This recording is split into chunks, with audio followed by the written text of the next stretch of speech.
Welcome back to the Tamed course. We recently came across an idea that has changed the way we look at building habits. This is an idea that will make it easier for you to stick to good habits and avoid bad ones, and we call it the nothing rule. How does it work? Well, when you go to the gym and have an intense workout where you know you pushed your body to its limits, you'll probably feel pretty sore for the next couple of days. But when this soreness comes around, you don't feel bad about it. You actually feel kind of good, right? Even though it literally hurts to get out of bed and move, you feel good because you know that you put in a lot of effort during the workout, and now your body is rebuilding itself back stronger. You know that this type of pain is part of the strengthening process. On the other hand, let's pretend that you're a complete newbie, and you didn't know that being sore was part of the process. If you suddenly woke up 2 days after your first intense leg workouts with incredible pain in your thighs, you might be worried. You might think that you did something wrong because you were fine yesterday and all of a sudden you can barely walk. This pain might even cause you to take some medication to try and alleviate the symptoms. The only difference is that you don't know that the pain was supposed to be expected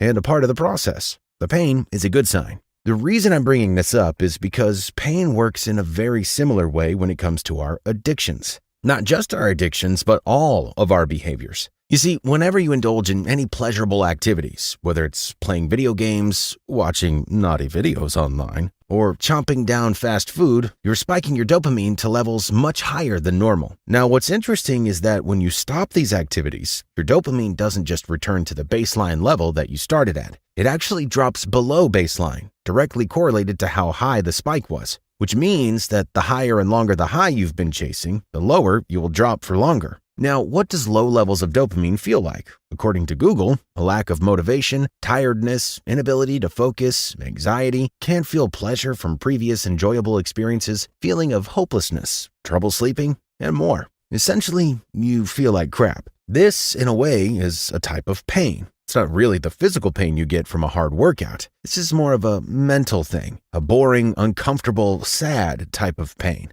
Now, what's interesting is that this pain is actually a good thing, just like how the soreness after working out is a good thing. You see, the only way for your dopamine levels to recover to baseline levels, to the levels it used to be at when you were younger, where it was easy to find motivation and pleasure in life, the only way to get closer to that level is to do nothing. This boring, sad, tired feeling you get after taking a break from pleasurable activities is a sign that your dopamine levels are slowly starting to recover. So instead of reaching for more dopamine spiking activities to relieve yourself of this pain, do nothing instead, and that you will eventually heal with time. Of course, I don't actually mean literally do nothing all day, more like stay away from as many pleasurable activities as possible and wait. Day by day, your baseline levels will increase, and many things that recently felt boring will start to feel slightly pleasurable again, such as getting some work done or chatting with some friends. Here's your chance to focus on building up these good habits so that you can eventually get a life where turning to your bad habits isn't your way of spiking your dopamine levels. You'll have a healthier alternative that satisfies you.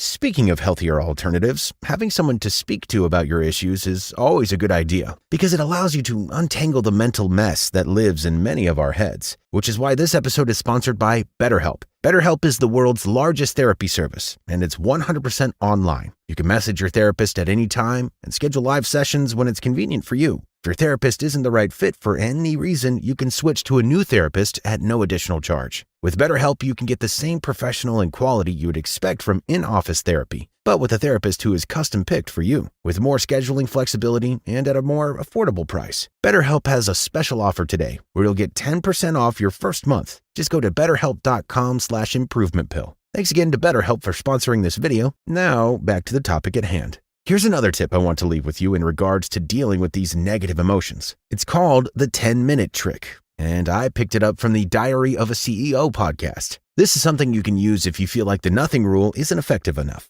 When you feel a strong negative emotion, such as boredom or stress, where you want to do something to spike your dopamine a bit to help alleviate the pain, such as playing on your phone, you simply tell yourself, okay, I'll play on my phone in 10 minutes. This helps relieve some of the pain, for there is the pain of not knowing when you'll be able to relax that causes you to feel even more uncomfortable on top of the already negative emotions you feel during the dopamine recovery process. This is actually a huge source of uncomfortable feelings we have every day: uncertainty. When you're trying extremely hard to stay away from a bad habit, it will constantly be in your mind. But when you give yourself a time slot to deal with a negative emotion, your brain can relax, knowing that there's already a plan in place for relieving that pain. And that's it. I hope the 10-minute trick and the nothing rule are helpful in your habit building journey. If you haven't watched the rest of this Tamed course, you can find links in the description box below. Besides that, stay tuned.